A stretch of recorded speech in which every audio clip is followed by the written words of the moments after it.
Los buenos días al país. Un saludo especial para las personas que nos sintonizan a esta hora a través de Color Visión y nuestro canal de YouTube, Espejo 360. Doctor, buenos días. Buenos días, hermano. ¿Cómo se siente? Muy bien, doctor. Una semana muy interesante y determinante para nosotros los dominicanos a propósito de la reunión del presidente Luis Abinader con los tres expresidentes del país, Correcto. Leonel Fernández, Hipólito Mejía, Danilo Medina, y el tema de la inmigración haitiana, provocada en gran medida por la crisis que vive ese país y la amenaza que representa para nosotros.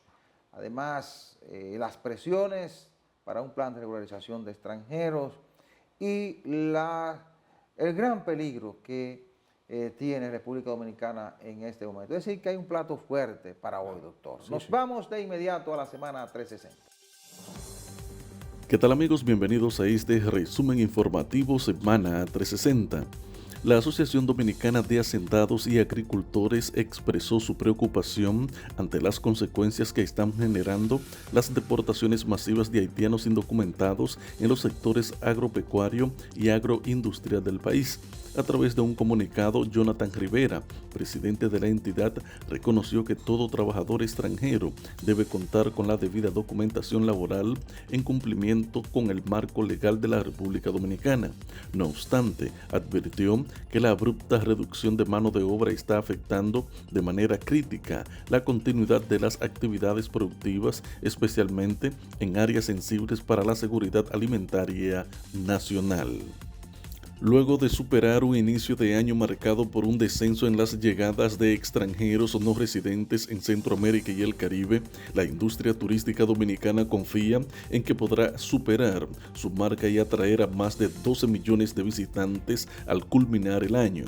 El hecho de que 4.369.288 visitantes eligieran a República Dominicana como su principal destino turístico, con la llegada de 1.020.646 visitantes no solo en abril, para un crecimiento de 7% respecto a 2024, muestra que el país mantiene su liderazgo como destino atractivo en la región. La reunión del presidente Luis Abinader con los exmandatarios Danilo Medina, Leonel Fernández e Hipólito Mejía no es simplemente la antesala de una política dirigida a resolver la crisis migratoria en el país. Para muchos sectores se trata de un encuentro que se reseñará en la historia por el mensaje de unidad que representa. Mientras se ofrecen las reacciones por el encuentro, el Consejo Económico y Social CES comenzó los preparativos para responder a la convocatoria nacional que surgió como resultado de la cumbre presidencial. Participación Ciudadana y la Fundación Institucionalidad y Justicias, FINJUS, valoraron la madurez del liderazgo político y expresaron su expectativa de que los diálogos del CES generen soluciones efectivas a la problemática migratoria.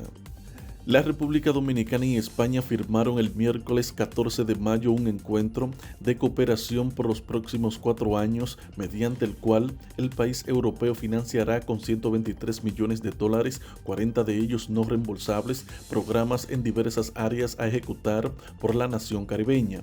Lo pactado es resultado de la firma de acta de la 10ª reunión de la Comisión Mixta Hispano-Dominicana de Cooperación, que incluye el marco de asociación para el desarrollo sostenible entre ambos países para el periodo 2025-2029. La empresa de transmisión eléctrica dominicana ETT tiene un plan de expansión en la cual tiene identificado todos los proyectos de línea de transmisión requerido hasta el año 2035, de acuerdo a Martín Roble, administrador general de la compañía. Nosotros estamos ejecutando unos 28 proyectos en línea de transmisión con una inversión que sobrepasa los 22.000 millones de pesos. Esos son proyectos que van entrando en estos años, precisa Robles. Dijo que esos proyectos se irán incorporando gradualmente en los próximos años y permitirán una mayor penetración de fuentes renovables, contribuyendo de manera importante con la transición energética. En el ámbito internacional, la aerolínea española Air Europa inauguró su nueva ruta a Estambul, donde un Boeing 787 Dreamliner aterrizó en el aeropuerto Iga de la capital turca con una ocupación del 85%. Esta conexión, con 4 frecuencias semanales entre Madrid y Turquía y que será diaria a partir de julio, fortalece la red de rutas de la compañía en Europa, América y el Mediterráneo. Uno de los aspectos más relevantes de esta nueva ruta es su conectividad con América Latina y el Caribe, especialmente con República Dominicana, gracias a sus acuerdos con la aerolínea escandinava SAS y su red de transoceánica. Air Europa conecta Estambul con Punta Cana y Santo Domingo a través de un hub de Madrid-Barajas. Hasta aquí el resumen informativo Semana 360. Informó Joaquín Caraballo.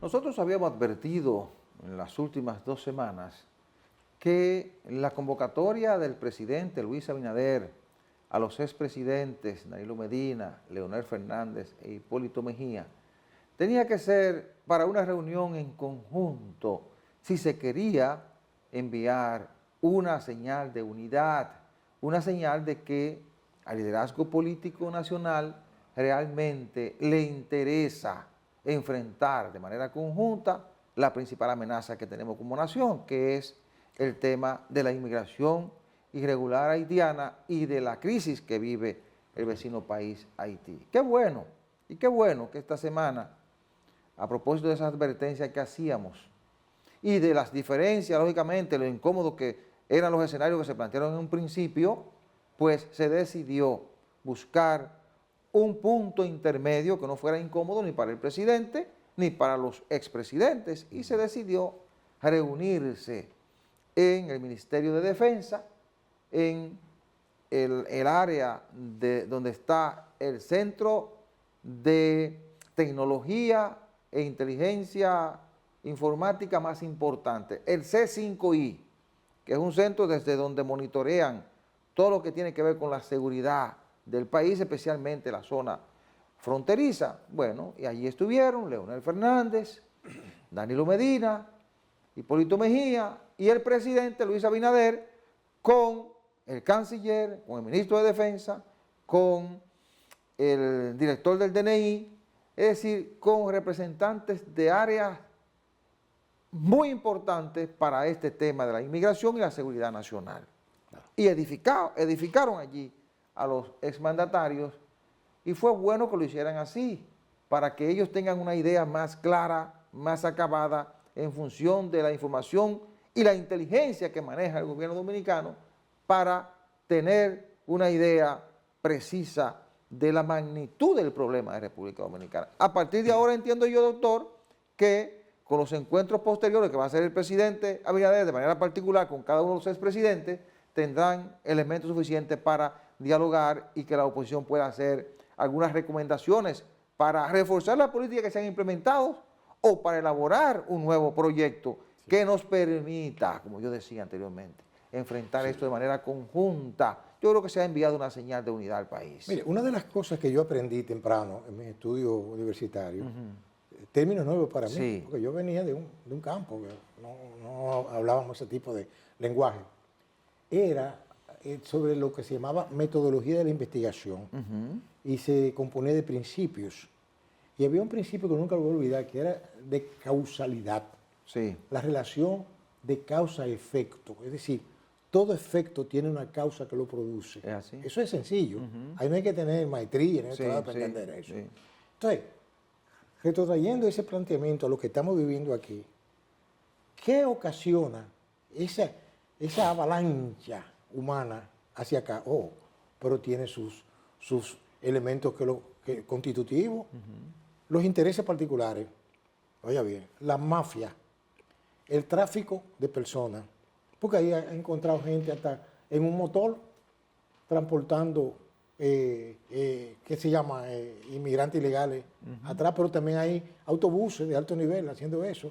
Y hay gente que entra a pie. Vehículos de lujo. De todo lujo, Sí, de sí, todo sí, tipo. porque es un negocio. Exactamente. Claro, Estamos buscando claro, causas. Claro. Entonces, pero hay otros sectores que se benefician ampliamente porque tienen una mano de obra.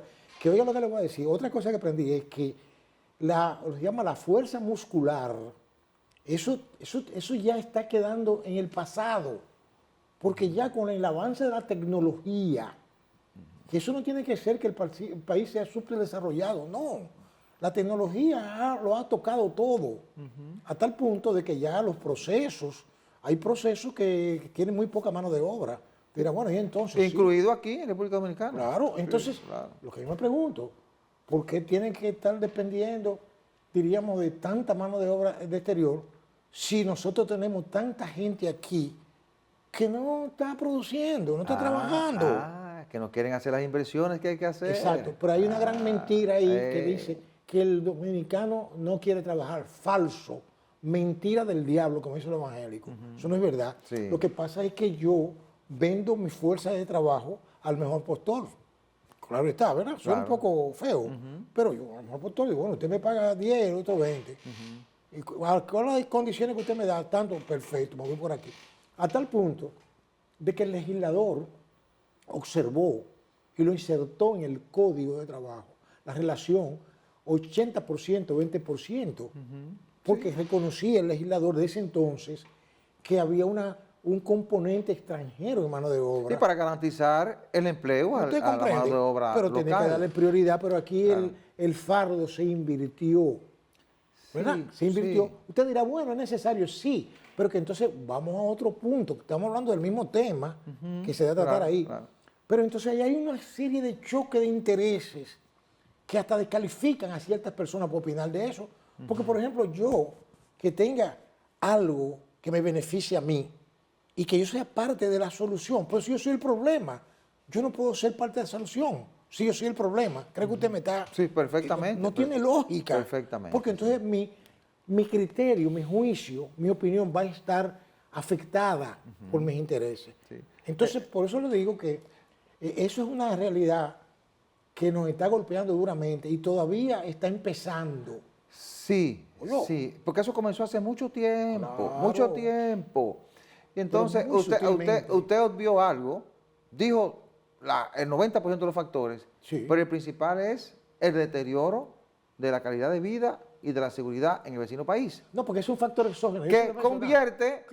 convierte Sí, en sí. un mercado el asunto este de los inmigrantes Pero, claro, indocumentados. permítame hacer una Sí. acotación de orden Sí. ahí. Claro está, por eso yo no quería ser muy teórico. Sí, Como sí, estamos claro. hablando para el gran público. Claro. Por ejemplo, que hay factores endógenos y exógenos. Sí. O sea, entonces en los endógenos son estos que yo le Sí, planteé. sí, sí, sí. Pero el exógeno es que tenemos uno de los países más pobres del planeta. Sí, Lo sí, tenemos al claro. lado. Donde encuentra la salida es República Pero, ven acá, Dominicana. pero yo hubiera sido haitiano, yo hubiera estado buscando la forma de estar aquí Yo por también, tiempo. yo estuviera aquí en el Pero centro ven de la acá. capital. Pero lógico. Claro, como dice que viene de Monteplata, al centro de la capital. ¿Entendió usted? Eso hay que ser claro Porque con el ser eso. humano actúa así. Eso es así. Busca su mejoría, busca su Claro. sobrevivencia. Eso hay que entenderlo ahora. Nosotros como país tenemos que jugar nuestro papel. Sobre todo las autoridades que elegimos para que resuelvan los problemas. Para eso le pagamos. Claro, Para eso entonces lo elegimos. ha habido mucha irresponsabilidad, Claro. mucha complicidad de los políticos que nos han gobernado con una cúpula empresarial que se ha beneficiado Guay, y con sectores que se han convertido en estructura mafiosa para favorecer, para sacar ventaja de esa miseria de esos indocumentados, de esos inmigrantes, permitiéndole el paso por la frontera para que estén aquí en la construcción, en la agricultura, en los hoteles, en diferentes áreas de la economía. Perdone, pero hay un factor que usted me dijo, lo hizo muy bien, usted me Sí. observó que yo se me Claro, quedó uno, claro. pero ahora usted se está quedando uno. Claro. Vamos para estar Sí, empate, sí. usted y yo. ¿Sabe cuál es? Ah. De que hay también planes internacionales Sí. que presionan Ajá. para que esa migración coja para acá. Sí, porque quieren una solución del problema de Haití en República ¿Usted Dominicana. comprende? Pero yo Eso es pienso, complejo, doctor, ese yo problema. siempre veo la parte positiva, yo siempre trato de ver el vaso medio lleno, y en medio de esta situación, nosotros tenemos que decir, bueno, hay que tratar de ponerse de acuerdo para poner un stop y evitar que lo perdamos todo. Y siempre digo, los que más tienen son los que tienen más que perder, independientemente de que esto nos afecta a todos, clase alta, clase media, clase baja. Pero en un cuadro como este, llegando al nivel a que hemos llegado, de que nuestra estabilidad económica, nuestros servicios a nuestros ciudadanos se están viendo afectados por la presión que está sintiendo ya la economía, por la cantidad de inmigrantes indocumentados, independientemente de que aporten o no, porque sabemos que si trabajan en la agricultura, aportan, si trabajan en el sector de construcción, aportan, independientemente de eso, hay una presión que se está sintiendo. ¿En qué? Bueno, en la salud.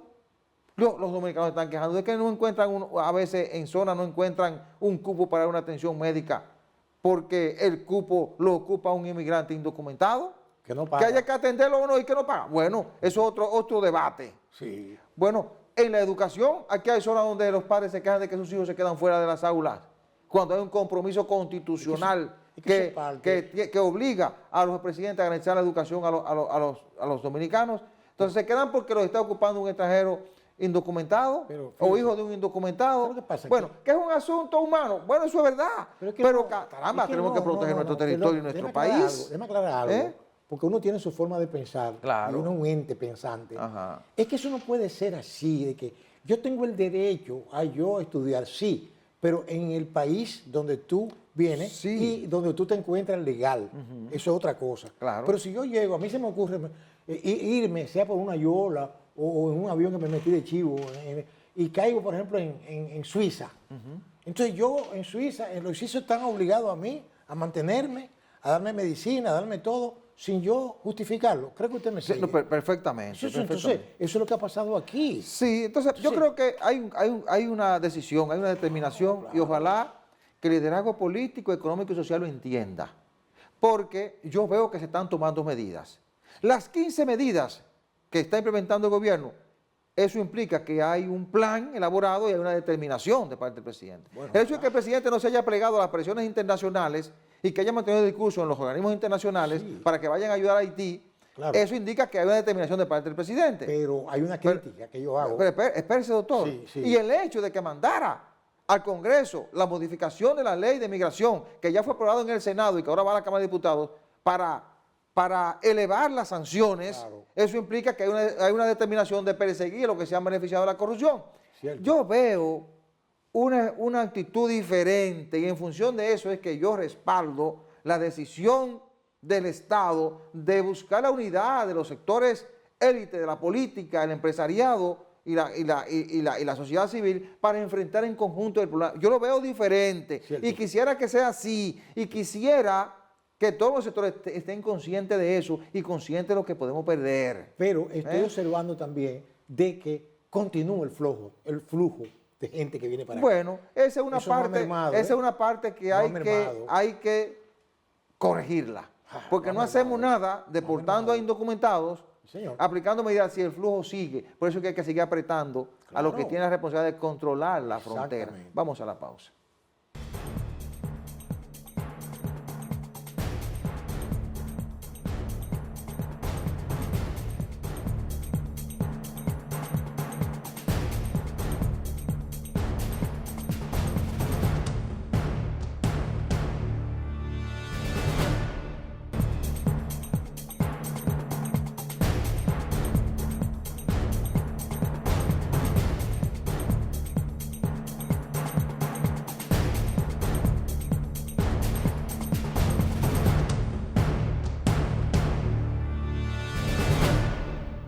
Bueno, mientras nosotros intentamos poner la casa en orden, mientras intentamos aplicar nuestra ley migratoria, mientras intentamos unificar al país en la búsqueda de solución a un problema que nos puede llevar de paro los avances que hemos alcanzado, mientras intentamos reforzar nuestra legislación para sancionar a los que se benefician de la miseria de otros y de los que se benefician de la corrupción en el tema migratorio o la trata de personas o el tráfico de migrantes, y mientras tratamos de hacer valer nuestra potestad nuestra decisión soberana de aplicar las leyes migratorias y decidir quién permanece o no en nuestro territorio, Claro. hay una crisis del otro lado que se acentúa, que se agrava y que incrementa la amenaza hacia República Dominicana. Y en medio de eso, doctor, hay gente que, sin que hayamos establecido controles, porque apenas logramos reunir el liderazgo político nacional, Claro. están hablando de plan de regularización. Oiga qué cosa. Qué bárbaro. Hablando de plan de regularización, porque solo están pensando en sus intereses particulares, doctor. Exacto. Esta semana hablaba la gente del CONEP, que están elaborando un documento, propuesta de todas las instituciones del área productiva nacional para llevarle al Consejo Económico y Social, porque ellos quieren un plan de regularización. Oye, ¿por qué no nos ponemos de acuerdo primero para poner la casa en orden y después vemos de qué manera le damos a cada sector, a través de una estrategia, a través de un plan, le damos la oportunidad de que puedan contratar, sean extranjeros o dominicanos, la gente que necesitan en su sector? ¿Y por qué no hablamos de todo lo que usted decía, de la tecnificación de los sectores para depender cada vez menos de la mano de obra extranjera? Porque es más barato, ¿verdad? Exacto. Yo creo que es una insensatez hablarle al país en estos momentos de un plan de regularización de extranjeros. Mire, lo primero es que aquí hay muchos sectores que creen que todos somos imbéciles y no es así. Hay muchos, habemos está mal dicho, Ajá. hay muchos Sí. que no somos tan imbéciles. Somos imbéciles, pero no Sí. tanto. Por ejemplo, yo tengo entendido que el único plan de regularización que se ordenó aquí de manera institucional, porque lo contempló la ley la sentencia Sí. 168-13, ¿verdad? Fue así, que fue aquella famosa Claro. sentencia. Pero ya eso de regularizar, ¿qué? Por ejemplo, tengo entendido, yo como abogado, que conozco un poco de lo que es el aspecto civil, la identificación y eso, tú regularizas una cosa que está irregular porque le falta algo, Sí. pero eso no significa, por ejemplo, si una persona aparece, yo me llamo fulano de tal, ¿qué prueba tengo yo de eso? Ajá. ¿Quién es usted? ¿De Ese dónde otro, usted ese viene? otro elemento, porque aquí hablamos de plan de regularización, pero ¿a quién tú vas a regularizar? Pero que aquí hay personas, ¿Eh? oiga, aquí hay personas, mira, aquí se dieron más de 200.000 cédulas a personas que ni siquiera hablan español. No me diga eso, doctor. Pero venga acá, pues yo le estoy hablando a ustedes lo que yo investigo en las redes. Porque en las redes hay cosas que son disparates, pero hay gente con importancia. ¿Sin documentos se la dieron? Nada. No, así Nada, no. claro. Pero no Roberto tenían Rosario nada. me dijo que no. No tenían nada. Oye, no. Roberto Rosario me dijo que Yo no. no quiero tocar ese punto. No, yo no quiero tocar ese punto porque hay mucha soga por donde cortar por ahí. Porque hubo mucha falsedad, muchos papeles falsos, muchos documentos ya. falsos, pero yo no quiero tocar eso. Claro, claro. Hubo, por ejemplo, sacerdotes que declararon hasta 50 muchachos. Todo ese tipo de cosas sucedieron aquí. Es por ahí el Oye, asunto. estoy yo Ah. bien. Entonces, ven acá, un cura. Bueno, un cura puede tener hijos, pues 50. Y tú, pero eso sucedió. Sí. Pero no toquemos esa tecla, porque, como decía el otro día, no toques esa tecla, porque Sí. es un lío. Pero, ¿qué pasa? Que, por ejemplo, los intereses creados chocan con la estabilidad y la realidad del conglomerado. Nosotros, por ejemplo, tenemos leyes que están ahí. Uno pregunta, ¿para qué están esas leyes?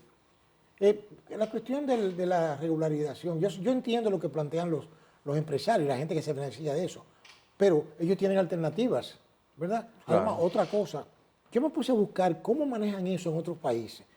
Por ejemplo, del mismo hemisferio en que estamos. Sí, sí. El caso de Estados Unidos, que aunque Estados Unidos es una realidad diferente, pero en el plano económico todos nos parecemos. Claro. Hay que producir, hay ingresos, hay gastos, hay impuestos, hay costos. Y entonces, yo veo que Estados Unidos ha dependido fuertemente de la mano de obra, por ejemplo, mexicana, Sí. ¿verdad? Que es fronteriza. Entonces ellos tienen mecanismos migratorios. Hay que la gente más celosa con su migración son los norteamericanos. Sí. Eso se relajó con el gobierno anterior. Pero la gente más celosa con eso, que gente hasta con su visa y todas sus cosas, hasta la han echado No, para y si te descubren que tú violaste sus territorios, claro. te deportan y jamás te permiten entrar. Efectivamente. Sí, Entonces, claro. Y es su derecho. claro, Es su pero derecho. hay que tener detalle. Entonces, precisamente, esa gente tiene mecanismos que le permite, porque hay a veces temporadas en las cuales no es suficiente la mano de obra del país. Yo lo entiendo. Pero nosotros tenemos una situación muy diferente a la que tiene un país como ese que le mencioné. Porque nosotros tenemos aquí una frontera muy débil, un colador, un guayo, en donde hay una presión socioeconómica de aquel lado, ¿verdad? Violencia, inclusive una violencia sustentada y patrocinada por gente de poder allí, porque no es, o sea, no es un secreto, ni siquiera a voces, de que ese tráfico de armas continúa. ¿Pero de dónde vienen esas armas? De Estados Unidos. Esas armas, inclusive muchas de ellas pasan por aquí, porque se han descubierto cargamentos de armas. El otro día vi una noticia que hablaba de esas cosas. Pero lo que quiero decirle es que esa gente se alimentan de algún lugar. Alguien le da el sustento financiero para que puedan así deshacer. Entonces, ¿cuál es el objetivo? Bueno, tiene un objetivo, presionar, ¿verdad? De que haya una especie como de avalancha. Eso es lo que uno ve. Pueden decirlo uno conspiranoico, pero hay una avalancha porque si la gente no resiste, no puede estar en su país, no tiene seguridad. Porque le voy a decir una cosa, Haití no era siempre así. Yo logré conocer Haití en los años 80 y todavía con la dictadura y eso, de Jean-Claude, pues había... No, y además el haitiano que venía a trabajar aquí venía con un documento claro, que era producto de un acuerdo entre los dos estados. Cierto, yo viví eso, yo lo vi claro. Y conocí Puerto Príncipe. Yo soy más joven que usted, pero lo vi también al final ya. Sí, y yo lo vi, inclusive, no era que era una economía muy ambulosa, la haitiana, pero tenía un turismo internacional muy bueno. Sí. Yo me recuerdo que yo veía esas cosas, y ante todo europeo, el turismo de los haitianos. Claro. Entonces, eso se fue al suelo, ¿verdad? Porque parece que el haitiano está acostumbrado a vivir con las dictaduras, que son las que ponen las cosas, ¿verdad? Ya que le resuelvan los problemas, sí. Lamentablemente. Bueno, pero doctor, yo pienso que el momento es oportuno. Qué bueno que los líderes hayan decidido dialogar. Eso hay que apoyarlo. Ahora hay que estar atento a cuál será la actitud de los dos principales líderes de la oposición, porque Hipólito Mejía es un hombre del gobierno, es un hombre del PRM. Hipólito ya lo dijo claro, lo que él quiere, y dijo claro lo que quiere, ¿verdad? Entonces, habría que darle seguimiento ahora. Desde un principio, tanto Danilo Medina como Leonel Fernández dijeron que ellos iban a escuchar. Sí. El presidente, por eso, emitió un comunicado el día previo, el martes en horas de la noche, informándoles que era una información que le iban a dar y que iban a ir los representantes de esas áreas, incluido el canciller, porque hay información que tú no puedes manejar a nivel colectivo, pero por lo menos a esas figuras, sí, para que entiendan la dimensión del problema y además de eso para que puedan hacer las sugerencias y los aportes que se necesitan en un momento crucial como este. Pero qué bueno, ya enviamos una señal de que el liderazgo político nacional se puede reunir. Ahora hay que seguir hablando y conversando con otros sectores para que entiendan que lo importante en este momento es ordenar la casa, aplicar la ley migratoria, establecer los controles. El que no tenga documento, lamentablemente, no puede estar aquí. Hay que sacarlo del país. No puede estar aquí. Entonces, con lo que se queden, porque aquí veía yo una información que se publicó el pasado miércoles, de que aquí hay 350,000 y pico de haitianos que desde 2018 a la fecha le dieron documentos en los consulados. Esa gente está identificada y están aquí trabajando.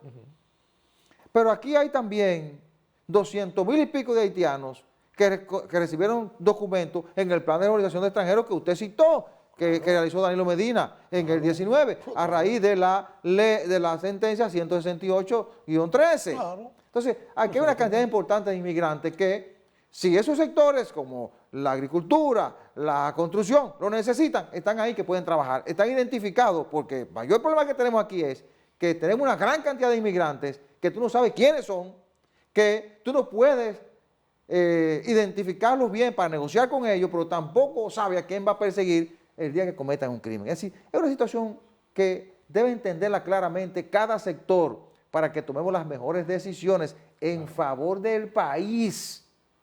Óigame, porque lo que se está diciendo es en favor del país. La gravedad de lo que está pasando aquí, hay que analizarla, hay que entenderla y saber que el momento es tan peligroso que eso que ocurre allá nos puede arrastrar como una ola Claro que sí. de un maremoto que se lleva todo a su paso, Claro. de un país que ha logrado crecimiento y desarrollo y que todos debemos preservar y fortalecer, independientemente de lo que digan del otro lado, independientemente de lo que digan a nivel de los organismos internacionales. Exacto. Independientemente de la campaña que nos puedan montar aquí, pagada o no, para evitar que apliquemos la ley y pongamos la casa en orden. Nosotros somos responsables de organizar esto, poner la casa en orden, para que preservemos la estabilidad, la seguridad y los niveles de crecimiento y desarrollo que tenemos como país. Vamos a la pausa.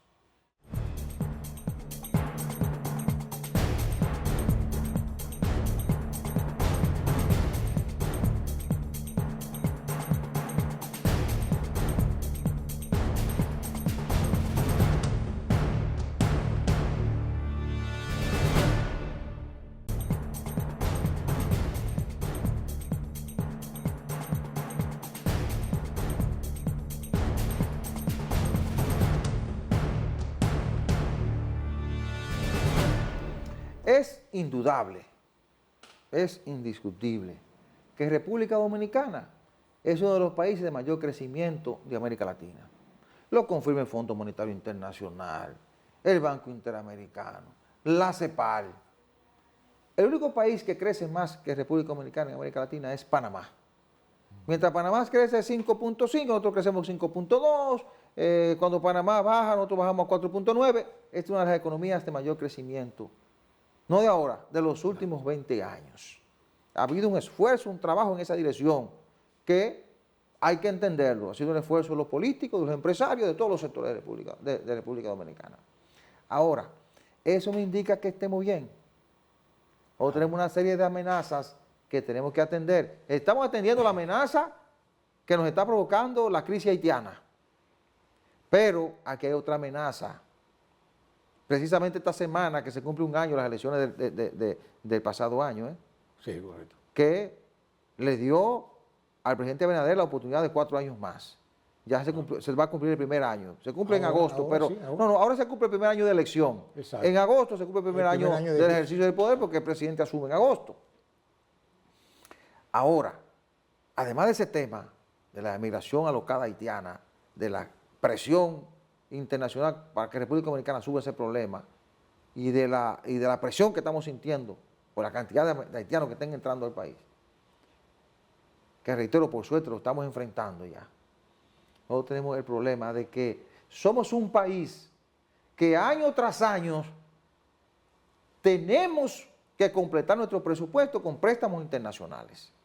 Claro. Porque no hemos hecho las reformas que se necesitan para que el Estado tenga la capacidad de recaudar los recursos que se necesitan para resolver los problemas. Y cada año, por ejemplo, este año, el déficit es de casi 300.000 millones de pesos. Tenemos presupuestos de 1.300.000 y pico, pero de eso, casi 300.000 hay que salir a buscar a organismos internacionales como préstamo, y esa deuda se va engrosando, y seguimos dándole larga a la reforma que el presidente Abinader intentó el año pasado y que por las presiones o por la forma en que se sometió y las debilidades que tenía, hubo que retirarlo. Porque la gente Mire, que siempre es presionada, que es la clase media, dijo, pero ven acá, es solamente a nosotros que nos presionan. claro. Y estuvimos al borde de una explosión social. Entonces, hay que ver esto porque aunque en apariencia estemos bien, hay mucha gente que la está pasando mal. El país está en crecimiento, pero hay una desigualdad social extraordinaria y eso es una bomba de tiempo. Mire, y ese es otro asunto que hay que prestarle atención. Déjeme decirle doctor. algo que yo aprendí también en mi época. No estaba inmerso en Sí. estudiar y jugar cosas. Mire, la economía tiene dos componentes fundamentales, lo macro y lo micro. Sí. La macroeconomía es la ampulosidad, Sí. el gasto de capital, etcétera. Y habría que ver cuál es el componente de ese crecimiento económico. Porque yo aprendí en mis tiempos de estudiante que, por ejemplo, la gente tiende a liberarse económicamente a medida que es dueño de su propia actividad. Claro. Por ejemplo, si usted ¿Y siembra... qué te da eso? Claro. ¿Qué te da eso? Sí. Buena educación, buena Claro. formación. Exacto. Si tienes buena educación, buena formación, Cierto. tú puedes hacer eso. Efectivamente, pero también a nivel, por ejemplo, de la gente del campo, que, por ejemplo, yo oía que mi abuelo solía decir que el que no produce su comida le pierde el respeto. Bueno, también. Entonces, imagínese usted, si los tipos en el campo tenían sus platanares, su pollo, su huevo, Claro. esa gente no dependía de políticos ni nada. Pero vamos entonces a la paradoja grande que se presenta aquí. Un gran crecimiento económico, pero buscando dinero prestado. Oye, pero ven acá, eso siempre yo le he planteado a usted que yo lo focalizo eso como hombre del común. Yo no teorizo, porque si usted se va a los teóricos economistas, lo vuelven loco. Sí. Y lo convencen de que las vacas vuelan. Sí. No, espérese, manito, espérese un segundo. Pero es que no es posible, entonces habría que revisar si en una casa, yo comparo el Estado con una casa, ¿verdad? Tiene un presidente, que es un gobierno, el gobierno, tiene la doña, los muchachos, ok. Pero ven acá, usted recibe tanto. De esos 100 que usted recibe en conjunto de ingresos, usted está gastando 99. No ahorra, porque el uno que le queda se lo bebe, lo busca en ropa. Puedo poner un ejemplo muy común aquí. Sí. Entonces usted no tiene posibilidades de crecimiento, porque si usted no ahorra, pero para usted ahorrar tiene primero que satisfacer las necesidades fundamentales, ¿entiende? Y después Y producirlo, claro, invertirlo. claro. Entonces, aquí tenemos ese problema. Aquí hay muchas fuentes de ingresos. Las remesas, las menciono porque es la que menos nos cuesta. Las remesas que mandan los dominicanos de fuera de este país es la que menos nos cuestan. Y tengo entendido que es una cifra bastante considerable. Sí. Hasta en los tiempos difíciles. Casi 11.000 millones. Sí. Oiga usted, entonces, dólares. eso por un lado. Está el asunto del turismo, que se supone que debería ser un dinero que entre a las arcas del Claro. Estado. Dos. Entonces Zona franca, Zona franca. Tres. comunicaciones, Entonces, minería, lo que yo me pregunto, oiga, usted dijo una frase ahí. agropecuaria. Y seguimos. Usted dijo una frase ahí que me interesó mucho y siempre la he tocado. Sí, que hace falta una reforma, porque hay que buscar paliar ese déficit, pero ¿dónde está ese dinero? ¿Quién lo tiene? No, aguante, doctor, espérese, espérese, que ahí es lo peligroso. ¿Sabe lo que ocurre? Que no hacemos la reforma y no tocamos a quienes hay que tocar, porque aquí hay una élite empresarial y económica que se la ha arreglado con los políticos para que a la hora de reformar no los toquen, solo se toca la clase media. Exacto. Y oiga, doctor, esa gente se protege, no se toca, Exacto. no tenemos las recaudaciones necesarias, la clase media la explotamos Pero y los de abajo Exacto. le damos toda la funda Entonces, y los subsidios que necesiten. Entonces, que los políticos no me vendan ese eufemismo de crecimiento y de mejoría económica. Déjeme decir una cosa. Esa reforma que se quería pasar era criminal. ¿Sabe por qué? Porque yo tengo clientes que me consultaron y me decían, pero ven acá, ¿y cómo es posible que yo, una persona que ya no produzco, de la edad que estoy en retiro, que tengo un apartamentico, ¿verdad? Que ni siquiera se le podía pagar al banco, porque me cogía 30 años y todavía me falta, tenga yo que pagarle entonces, que sé yo, cuántos mil al gobierno, porque le dio la gana de reevaluar una cosa? No, Sí, el dinero claro. no está ahí, el dinero No. está en esos grandes Claro, capitales. por eso es que yo digo, ya concluyendo, doctor, que aquí hay que comenzar a enfrentar los desafíos. El toro Si por los queremos cuernos. realmente mantener crecimiento y Hay que desarrollo, tocar el toro por los aquí hay que hacer cuernos. una reforma, hay que sentarse, hay que quitar muchas exenciones, Bueno. hay que cobrar los impuestos que están dejando de pagar muchos empresarios que se lo han arreglado financiando campañas. Lo estoy diciendo. Hay que bajarle un poco la presión a la clase media para que no se lance a las calles y a los pobres hay que darles herramientas para producir más, que no sean tan dependientes del Estado dominicano. Vamos a hacer la pausa.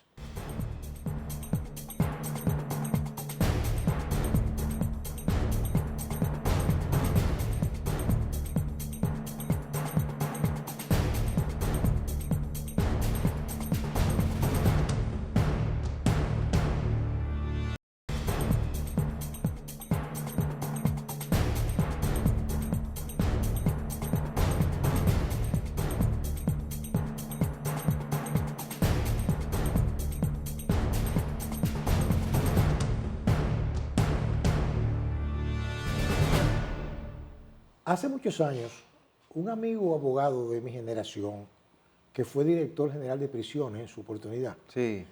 me hizo una confesión. Él duró poco, porque él dice que lo que él vio salió casi en estado de shock. gravedad. Sí. Sí. Le estoy hablando de hace muchos años. Sí. Él inclusive dijo, mira, yo te lo voy a resumir en una palabra. La victoria, yo le llamaría la derrota. Sí. Oiga, ¿hasta dónde llegó el asunto? Porque dice que el sistema penitenciario dominicano, en ese entonces, era una farsa, un fracaso, no existía.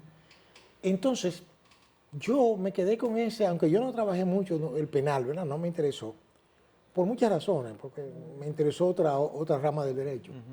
Pero siempre me gustaba leer sobre penitenciarías y cosas. Y observé que aquí el problema serio, y me ha dado la razón los resultados que hemos tenido en los últimos tiempos, ha sido la enorme corrupción que ha habido alrededor de los sistemas penitenciarios. Y la sobrepoblación también. Pero eso es parte de la corrupción. Sí, sí. Porque entonces, fíjense, ahí se gastaron miles de millones de pesos en un sistema que, según unos expertos, el peor sitio que se cogió para eso fue ahí. Según dice, yo no soy ni ingeniero ni nada de eso, ni estoy en ese mundo, pero según explicaban el por qué razón. Pero está bien, ya está hecha la inversión, había que adecuarla, pero ni siquiera se ha abierto ese centro, se dice que se va a abrir. Pero es que eso no solamente abrió un centro para almacenar personas ahí. No. Pero parece que no será eso, ¿no? Bueno. Digo, parece que no será eso en función de lo que ha explicado Roberto Ojalá Santana. sí, pero sí le digo que lo que tenemos hoy como centro, con escasísimas, honrosísimas excepciones, es un sistema fallido de corrupción. Ahí se mueven millones de pesos semanales. Y no es verdad que esas autoridades que están enquistadas ahí van a soltar. Eso no es así. No. Pues, para acabar con eso tiene que haber mucha voluntad política y de Estado. Claro. Entonces, porque como bien usted ha planteado, en el sistema carcelario siempre ha habido mucha corrupción. Mucha. Ahí se paga hasta las llamadas. Todo. Hasta entrar a la cárcel hay que pagar. Hay hasta casa de cambio. Hay billares, casa de cambio, bares, colmados, bares. Comida a la carta. Tú consigues cualquier whisky caro ahí dentro, en las cárceles. Entonces, según decía Roberto Santana esta semana, que es una persona muy bien formada en el ámbito del sistema carcelario, incluso aplicó aquí el nuevo modelo nuevo modelo penitenciario que ha dado resultados. Hay nuevos modelos penitenciarios en varias cárceles. En San Pedro hay una, creo que hay una en Higüey, hay creo que en Moca, en la misma Najayo es del nuevo modelo penitenciario. Hay varias, y usted ve la diferencia de esos centros penitenciarios con relación a las tradicionales, que todavía están enquistadas en las fortalezas del ejército y eso. Aquí hay 26 cárceles en fortalezas, en diferentes pueblos. Dice Roberto Santana que están construyendo 26 cárceles porque hay que sacarlas de los recintos militares para poder aplicar realmente un modelo diferente que permita la restauración de esos reclusos, la formación de esos reclusos para reinsertarlo a la sociedad. Entonces, ¿qué ocurre? Entre las cárceles que están construyendo, hay 4 que se van a inaugurar este año. Una creo que en La Romana, hay, bueno, en cuatro demarcaciones. Entre esas 4 está la de Las Parras, que es una cárcel que incluso en un momento fue a cuerpo del delito. Es cuerpo del delito todavía porque tiene un expediente por lo que se construyó allí. Usted citaba que en principio se cuestionó el lugar donde se construyó, que se dijo que era una laguna. Se construyó de una forma que no era para realmente tener ahí a reclusos con las garantías que hay que tenerlos y para garantizar la seguridad, incluso para evitar que se escapen. Entonces, ha habido que invertir más dinero de la cuenta porque solamente en el proyecto se han invertido 8.300 millones, pero para restaurarlo hay que invertir casi 2.000 millones de pesos más. Pero bueno, la buena noticia es que, según Roberto Santana, esa cárcel, una parte ya, uno de los módulos, se va a poner en funcionamiento en agosto próximo. Y que las otras 3 cárceles nuevas se van a poner en funcionamiento antes que finalice el año. Lo que indica que al parecer va a comenzar un proceso de transformación de las cárceles, del sistema carcelario, al margen de lo que hace la Procuraduría, porque esto es una comisión de apoyo que no va a ver el presidente, porque quiere que eso cambie, según lo que ha explicado el propio presidente y lo que ha explicado Roberto Santana. Van a mudar este año por lo menos 3.000 de los 5.000 y pico de reclusos, 6.000 que hay en La Victoria. Van a mudar como el 50% de ellos a un sistema diferente, cada uno en una habitación diferente, con su cama, con su baño, con su abanico. Van a tener un sistema diferente, donde según Roberto Santana será obligatorio estudiar, será obligatorio trabajar, para que saquen de ahí formado, regenerado, que ese debe ser el objetivo de una cárcel, doctor. Eso suena muy bonito, pero llevarlo a la práctica, mire, bueno, ellos dicen que sí. Muy bonito, pero casi imposible. Ellos dicen porque que en sí. Lugares que tienen, países que tienen una alta tradición en regímenes penitenciarios, eso no se logra así, porque ya un material que no sirve para nada, creo que usted me está entendiendo, maleado, usted no puede hacer, bueno, pero de buenas intenciones están pavimentados los caminos al Averno, habrá que esperar, pero esa cultura que tenemos aquí nosotros, de mafiosa, de esto por acá, negocio por aquí. Hay gente que jamás se regenera, pero ¿usted cree que la generalidad no se regenere? ¿O que una parte importante no se regenere? Mire, a mí me dijo una vez un señor muy especialista en eso. Dice, mira, tú, por ejemplo, una persona que se convierte en adicto, por ejemplo, a una sustancia prohibida, casi imposible se regenera, casi imposible, porque eso afecta aspectos, ¿verdad? De su, no es que no pudiera lograrse, pero ahí quizás las excepciones son las que confirman las reglas. Sí. ¿Usted comprende? Porque eso es muy difícil, porque no es por la persona per se, es el sistema. Por ejemplo, un individuo que pasa por un sistema carcelario y cumplió con todo, se regeneró, ¿verdad? Usted quiere reintersar, no encuentra reinserción tampoco. Bueno, con eso hay que romper con el sistema. Yo quería que usted decía que de manera natural ninguno se podía regenerar, no importa lo que se hiciera. Ahora, usted también está hablando del sistema, de que no se le permite la reinserción. Ahora, hay que trabajar eso, formarlos en áreas que ellos puedan trabajar, emprender, tener oportunidades cuando salgan. Porque yo conozco gente que ha cometido crímenes que se arrepienten.